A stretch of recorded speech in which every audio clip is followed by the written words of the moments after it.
Aqui ao meu lado, o senador Rogério Carvalho é o meu entrevistado a partir de agora. Jornal da Fã. Entrevista. Senador, muito bem-vindo, bom dia.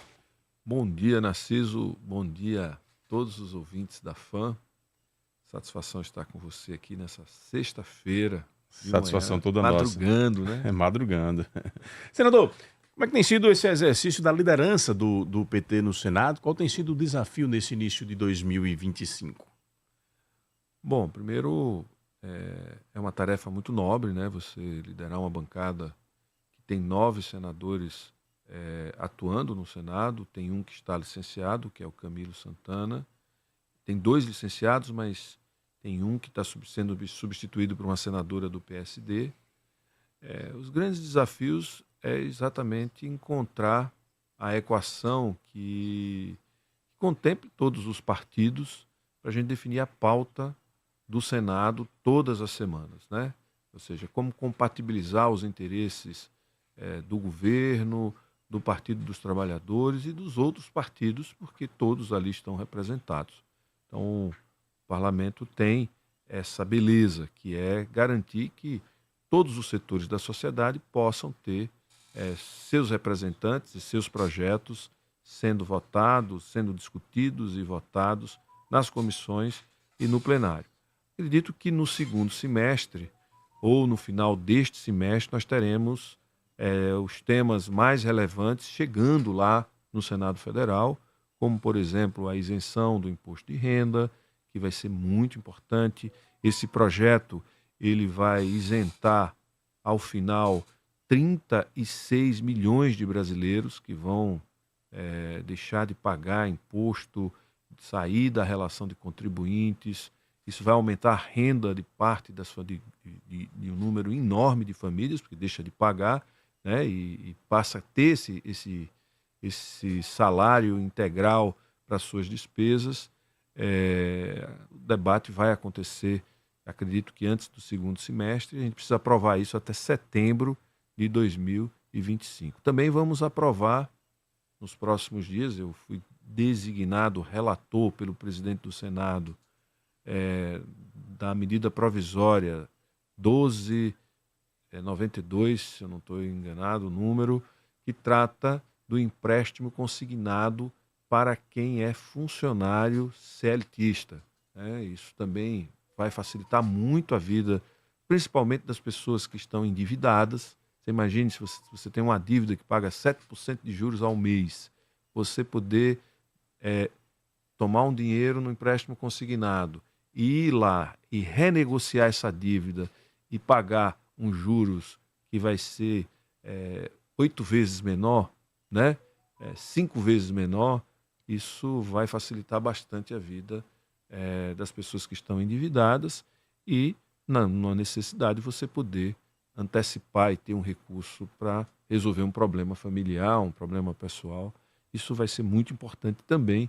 E começamos a discussão, acredito que já na próxima semana. Tem uma agenda enorme, tem a redução da jornada de trabalho, que eu sou relator da PEC de autoria do senador Paulo Paim, que é de 2015, que estabelece a jornada de 5 dias de trabalho e 2 dias de folga para todos, porque hoje esse privilégio é basicamente de servidor público, dos 3 poderes e dos funcionários que ganham mais do setor privado.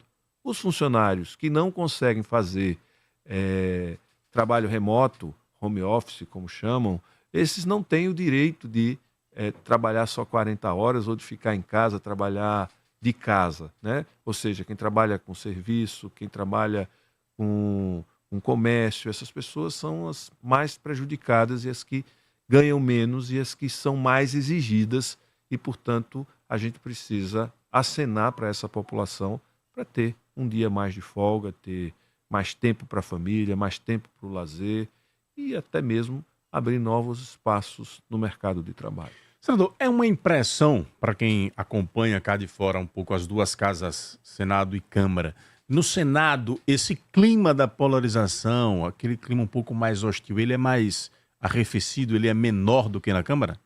A gente tenta o tempo todo diminuir essa tensão, porque isso não é produtivo, né?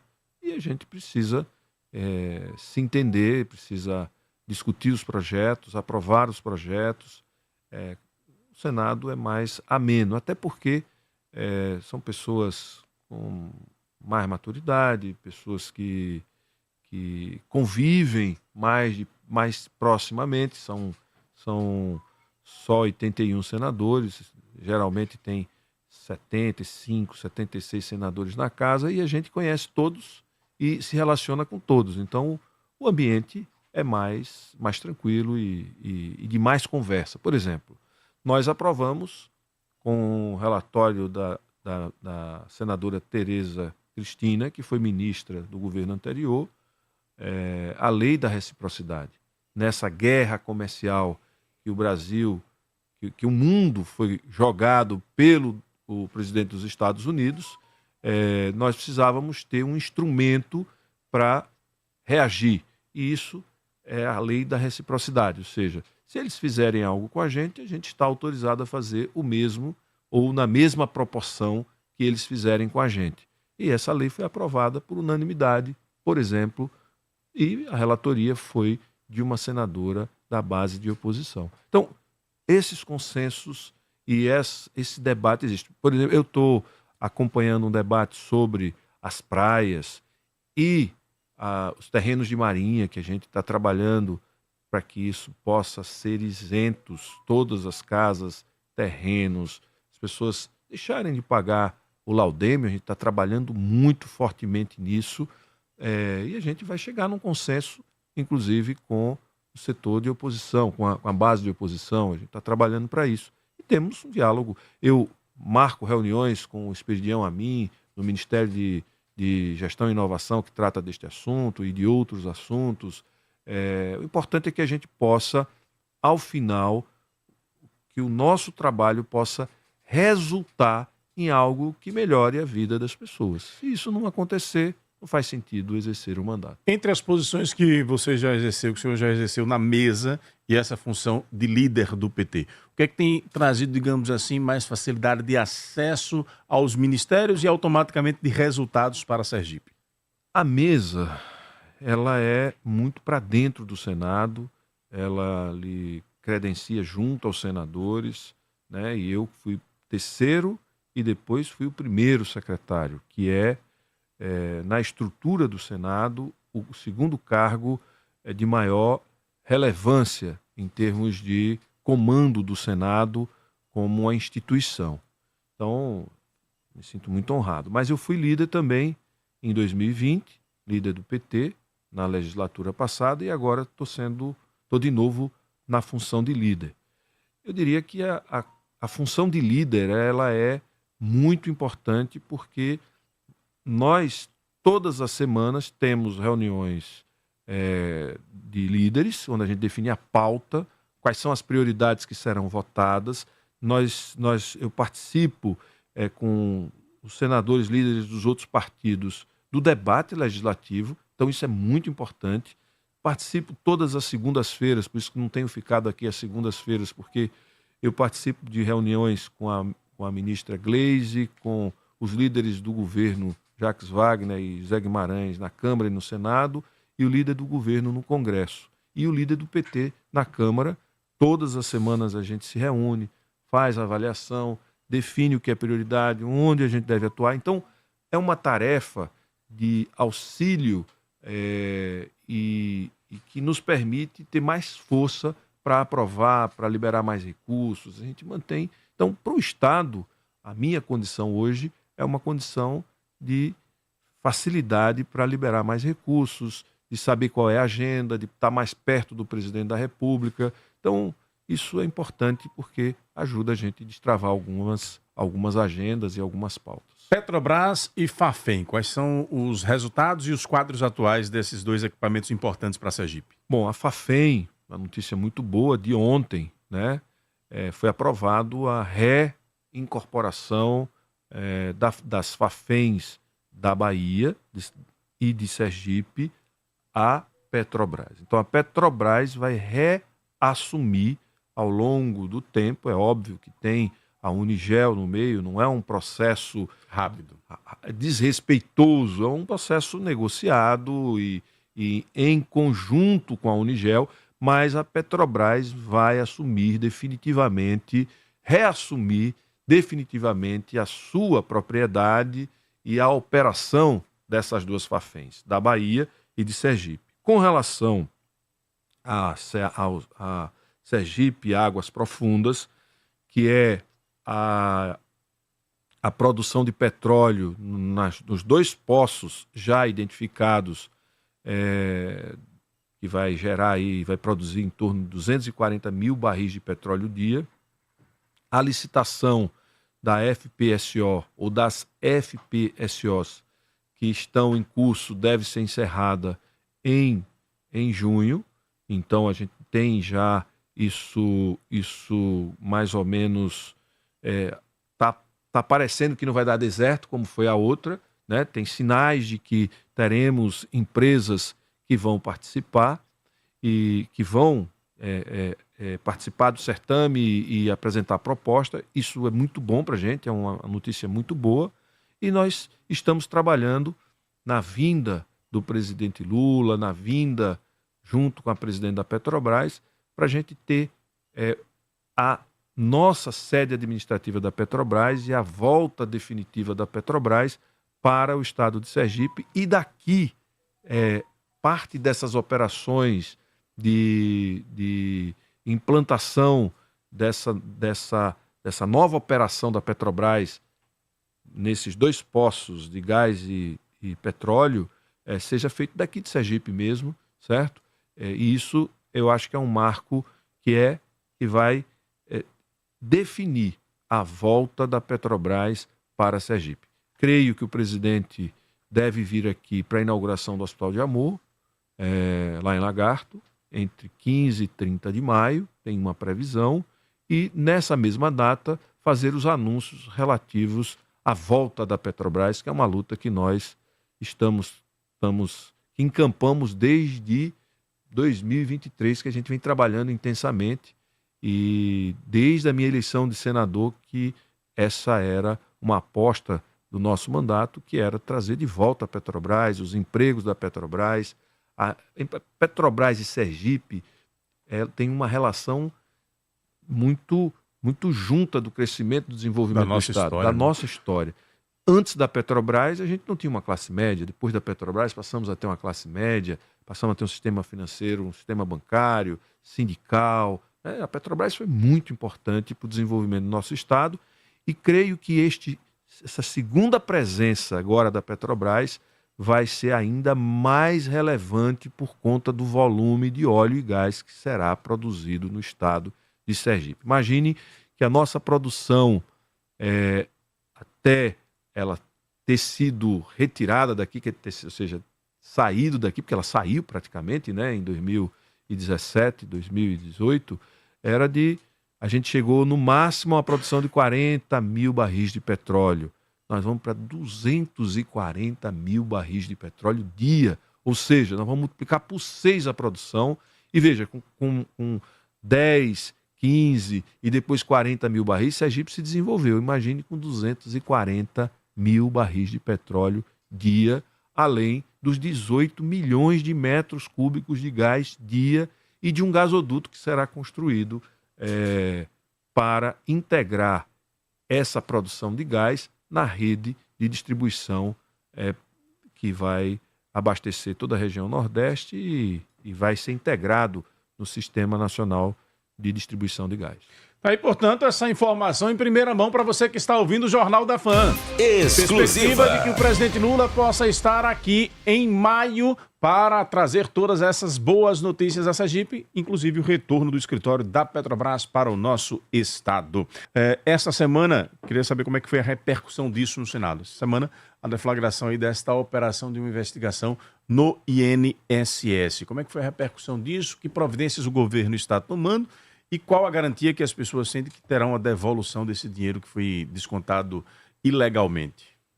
Olha, Narciso, primeiro é um problema que a CGU no governo do presidente Lula detectou, que é a Controladoria Geral da União.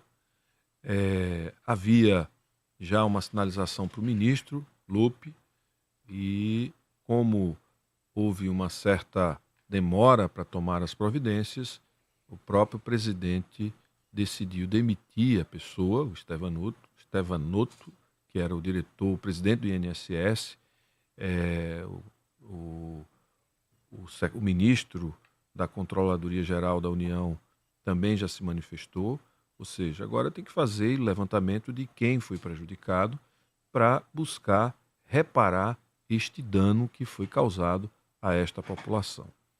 Eu costumo dizer que uma administração, independente de quem governa, ela é continuidade da outra, certo?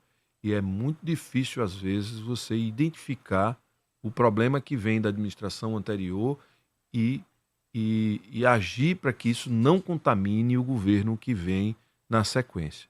Mas, felizmente, foi identificado, foi interrompido este processo de abuso e de cobranças indevidas ou de descontos indevidos, fornecimento de produtos indevidos aos beneficiários do INSS, e agora o governo está adotando todo o rigor na apuração e vai fazer o levantamento, como disse o ministro da Controladoria Geral da União, o controlador geral, e que vai buscar os caminhos para a reparação das pessoas que tiveram descontos indevidos da sua aposentadoria. O senhor tem feito no Senado a defesa do governo e a gente sempre percebe que tem sido demandado também pela imprensa nacional para fazer falas e pontualmente trazer aqui a defesa, que é seu papel enquanto líder do PT no Senado. E tem uma discussão nacional que diz respeito à questão da imagem do presidente enquanto gestor e da avaliação do seu governo, que tem sido uma tendência de reprovação, tanto da forma como governar, quanto do governo por parte das pesquisas que têm sido divulgadas. Como é que tem sido lidar com isso?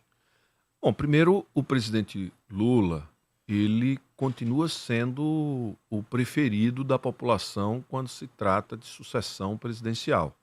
Então, essa é uma questão. A segunda, importante, é que neste governo nós tivemos a redução da fome, retiramos mais de 30 milhões de pessoas da miséria e do mapa da fome, que era um problema que tinha voltado a assombrar o povo brasileiro.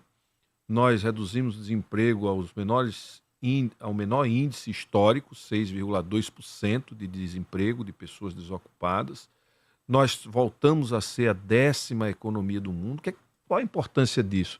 A importância disso é que o Brasil virou um país grande que tem condição de garantir emprego e melhoria da renda para todos os brasileiros. Nós tivemos o maior aumento da renda da população brasileira desde 2012, né? O maior aumento concentrado de renda. O Brasil cresceu, está entre as 5 economias que mais cresceram no mundo. Então, tem um problema. O governo do presidente Lula comunicou-se muito mal nos 2 primeiros anos e perdeu a corrida da comunicação e da formação de opinião junto à população. E é difícil você fazer isso em 4 meses, que é o tempo que Sidônio está. Acredito que até o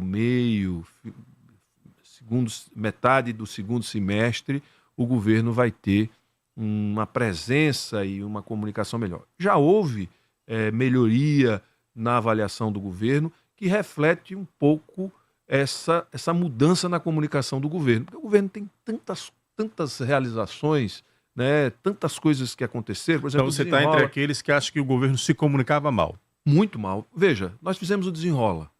Milhões de brasileiros deixaram de ter o seu nome sujo. Nós vamos ter agora esse programa que você relatou, o do empréstimo consignado, para quem é CLTista, teve 36 milhões de consultas num único dia.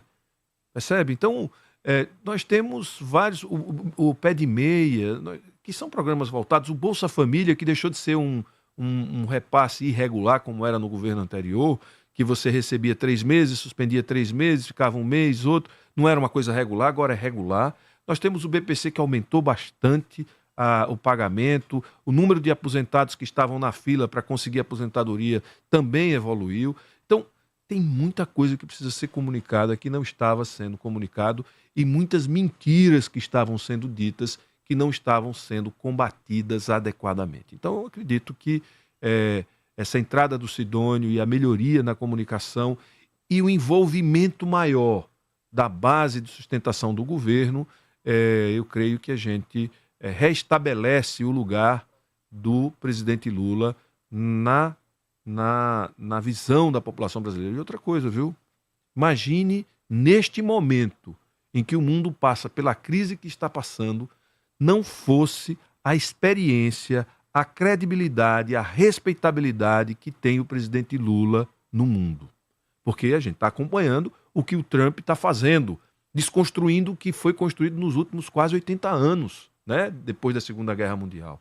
Então, 70 anos de reorganização e de estruturação de um modo como o mundo se organiza, o Trump, em 3 meses, está destruindo tudo. E imagine se não fosse a experiência, a expertise, a credibilidade, a respeitabilidade do presidente Lula neste momento para nos conduzir neste mar revolto, né? Neste momento de grandes indefinições no mundo. Então, eu acho que tudo isso vai resgatar e recolocar o presidente no lugar que ele tem, que é um lugar de competência, de qualidade, de respeito pelo povo e credibilidade que ele tem. A Marcela diz aqui, Marcela Ribeiro, bom dia, Narciso, quero parabenizar o meu conterrâneo pelo excelente trabalho no Senado. Muito obrigado, Marcela, pela sua interação de sempre. O Júlio César Pellegrino está participando conosco também. E o Leone diz aqui, por favor, pergunte ao senador se existe a possibilidade do PT se aliar ao governador Fábio e se ele teria alguma objeção a isso, já que Márcio tem uma boa relação. Veja, eu não tenho nenhum problema de participar de debate, de formação de bloco político, se o interesse do nosso Estado e o interesse do país tiver pautado, né? Acho que essa é a questão central. Pessoalmente, eu não tenho nenhum problema de conversar e de discutir aliança política com nenhum grupo político no Estado de Sergipe, a não ser com aqueles que não defendem a democracia, e não é o caso do governador, que não é o caso de outras lideranças, como o prefeito de Itabaiana, como Valmir de Francisquinho, como outras lideranças. Essas pessoas não têm nenhum problema e não defendem o fim da democracia. Essas pessoas defendem a democracia, defendem posições que eu considero importantes e relevantes nesse momento de muita desconstrução das instituições e do Estado brasileiro. Portanto, não teria nenhum problema de sentar para conversar com o governador Fábio Mitidieri. Após o grande sucesso da primeira edição, no dia 2 de maio, sexta-feira, acontece em São Cristóvão mais uma edição do projeto Cidade Seresta. A programação inicia a partir das 20 horas com apresentações de Camila Cristine, Altemar Dutra Júnior e Liene, a Rainha. O evento acontece na Praça São Francisco e é uma realização da Prefeitura de São Cristóvão com o apoio do Governo do Estado através da FUNCAP. Leve toda a sua família e venha curtir o melhor da Seresta. Prefeitura de São Cristóvão, Cidade Mãe de Sergipe, aqui é trabalho. Senador, situação interna do PT vai ter PED, como é que está um pouco este clima, sua disputa com o agrupamento aí do ministro Márcio Macedo? Veja, o PT é um partido que tem eleições internas, eleições diretas, a militância pode votar, é um partido que se difere dos outros, principalmente por conta dessa participação da militância, né? Nós temos hoje várias forças que se organizam, como a gente chama de correntes do PT, né? Nós temos o movimento PT, que é liderado por Silvio Santos, a articulação de esquerda, professora Ana Lúcia, nós temos a Resistência Socialista, que eu participo, mas temos uma parte da CNB com Jefferson, nós temos a EPS com Camilo, ou seja, temos o Sérgio numa outra corrente. Todas essas pessoas, de um modo geral, têm uma aliança num campo e que vai formar um bloco para disputar a eleição do PT. Espero que a gente possa ter conversas e, quem sabe, até não ter disputas, mas é preciso que as pessoas reconheçam o que existe hoje de força real dentro do PT e que passem a respeitar as instâncias partidárias e a não questionar, pode até discordar, mas questionar uma decisão de direção, isso acaba enfraquecendo o partido. Se o espírito for de fortalecer o partido, não tem por que a gente ter uma disputa por disputar. A gente vai disputar se não houver convergência, se não houver entendimento, principalmente nessa questão do respeito ao partido e às suas instâncias, naquilo que ele deliberar, naquilo que o partido definir como rumo para o seu futuro e a sua expectativa de eleger novos quadros, de renovar a política sergipana, né? Se isso estiver no alcance de todos, defender o nosso governo, o nosso legado, a nossa construção histórica, está tudo, a gente pode fazer aliança, não tem problema nenhum. Senador, com relação a nomes, já há uma definição do nome da sua tendência ou das tendências que estão nesta composição contigo para a presidência estadual do PT? Eu sou candidato a presidente. Ah, você é o candidato? Eu sou candidato a presidente estadual do Partido dos Trabalhadores. Eu tenho conversado com o Edinho, que é da Construindo o Novo Brasil. Já falei com o presidente Lula para retornar a CNB, a essa corrente, da qual o Márcio Macedo faz parte, que o Silvio Santos já fez parte, que várias pessoas, que Jefferson Lima é integrante, certo? Mas isso não quer dizer que a gente que a corrente que hoje tem uma relação maior nacional, ela não vai ter força aqui, ela vai continuar tendo força aqui, mas eu conversei com o presidente Lula, conversei com o Rochinha. A CNB é a corrente do presidente Lula? Eu conversei com o presidente Lula, ele avalizou o meu retorno, Rochinha avalizou o meu retorno, várias lideranças avalizaram, a Gleisi, todos avalizaram o meu retorno para a corrente. Então nós estamos vendo quando isso vai acontecer e como isso vai acontecer. Há uma tendência de que se concretize? Sim, claro. Estamos trabalhando para isso. Perfeito. Vamos à participação do povo interagindo aqui com o senador Rogério Carvalho. Põe o povo no ar. Bom dia, Narciso Machado. Bom dia, senador Rogério Carvalho. Aqui quem fala é André Lira, Distância.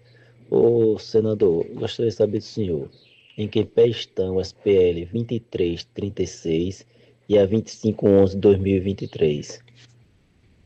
Bom dia, Narciso.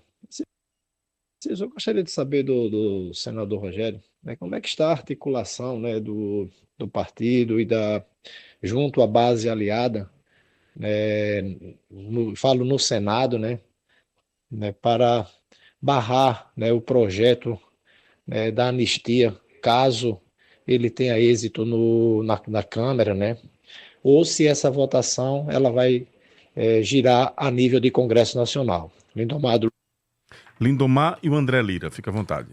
Bom, eu assim de cabeça eu não consigo identificar do que trata esses dois projetos de lei que se referiram aqui. Eu vou ver se o pessoal que está aqui consegue me passar para eu me manifestar. Com relação à anistia, a gente tem discutido e a gente tem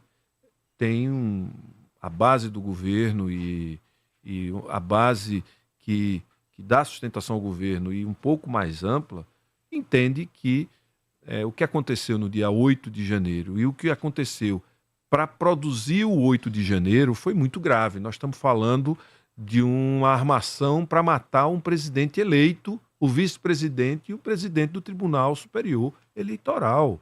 Isso é muito grave. Anistia a quem planejou assassinar um presidente de um país? Anistia a quem organizou um ato que era para se transformar num descontrole da sociedade, gerar medo, pânico e uma intervenção que seria pelo Exército, ou seja, por uma declaração de uma GLO, como é o termo técnico que chama, para poder fazer uma intervenção militar.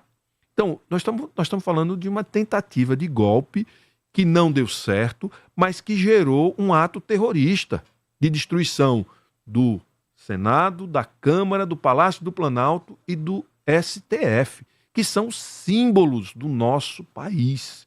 Veja, é como alguém chegar na sua casa, tentar matar o chefe da família, planejar matar o chefe da família, matar a segunda pessoa, o marido, a mulher ou o homem que é chefe da família, o segundo da responsabilidade da família, o terceiro, veja, isso que estavam pensando. Se uma família tem 10, tinha 3 ali que comandam, pensaram em matar os 3, além disso, como não conseguiram matar, vai lá e destrói a sua casa inteira.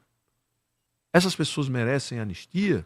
É óbvio que tem crimes mais graves e crimes menos graves. Tem pessoas que planejaram, que foram os mentores intelectuais, que precisam ter uma pena maior.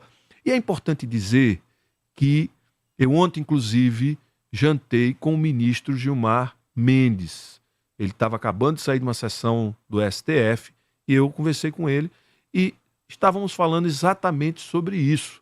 Ou seja, não tem uma série dos 1.200, 2/3 disso tiveram acesso a acordo de não persecução, ou seja, não vai preso. Tem 100 e poucas pessoas que devem permanecer e cumprir pena em regime fechado até 1/6 da pena, que não é aquele tempo todo, porque ela vai reduzir o tempo de pena, porque isso está na lei.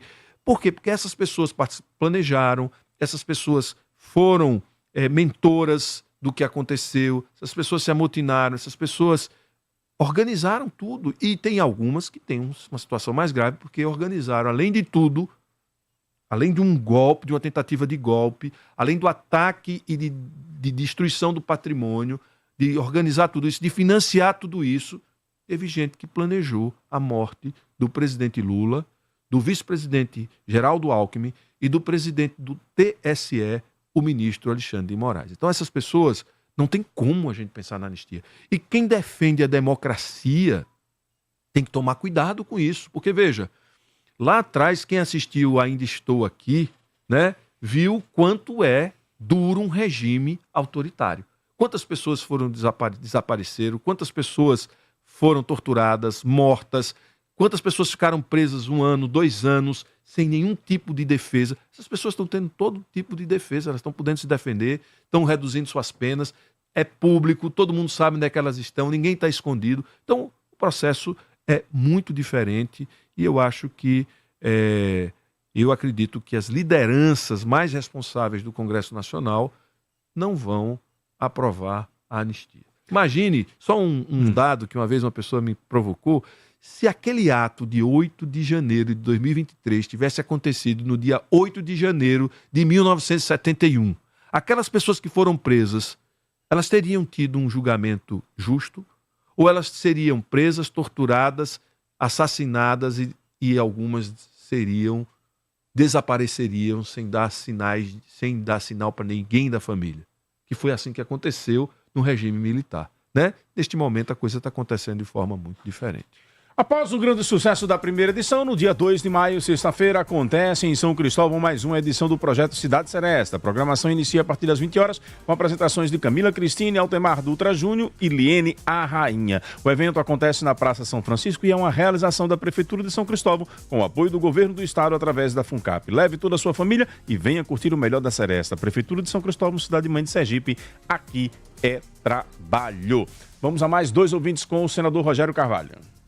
Narciso, bom dia mais uma vez. Pergunta aí ao Nobre o que é que ele acha, né, do início do governo do presidente Lula, que disse em Maruim que em 100 dias entregaria esse trechinho, Pedra Branca Maruim, e até hoje não foi entregue, né? Falta, se eu não me engano, a principal parte ali, que é uma parte ali, né, de ponte, né, de córrego ali, né, que está empacada. E pergunta a ele a respeito também do término da obra, né? O que é que ele acha dessa raspagem que é feita um pouquinho aqui em Pedra Branca, um pouquinho em Maruim, um pouquinho em Rosário, um pouquinho em Carmópolis, né? E os Pariciga. E de nada disso, né, deixa o usuário satisfeito, né? Por que não faz uma parte de concreto e depois faz a outra? Já que existe o dinheiro e o diretor do DENIT diz né, que entregará ainda esse ano. Por que não faz uma parte depois a outra? Bom dia. Bom dia, Narciso Machado. Bom dia, ouvintes da FAM FM. Um bom dia também para meu nobre senador Rogério Carvalho. Aqui, Tom Souza de Capela. Quero deixar aqui 2 perguntas. Se possível, agradeço a resposta. Senador Rogério, o seu mandato de senador, o que tem feito por Capela, através de emendas, gostaria de saber. Outra pergunta, Mega FM, radiodifusão que Capela tanto ficou feliz em receber essa rádio em Capela, e o senhor fez questão de frisar que colaborou com a abertura dela. O porquê a sócia Isadora Suquita não consegue mais tomar posse da rádio? Se possível, agradeço a resposta. Um bom dia a todos. Fermento agora. Você é fermento para se meter em bolo agora, não? Não. Fique à vontade.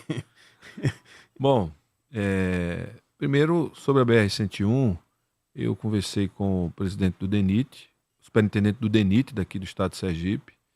Ele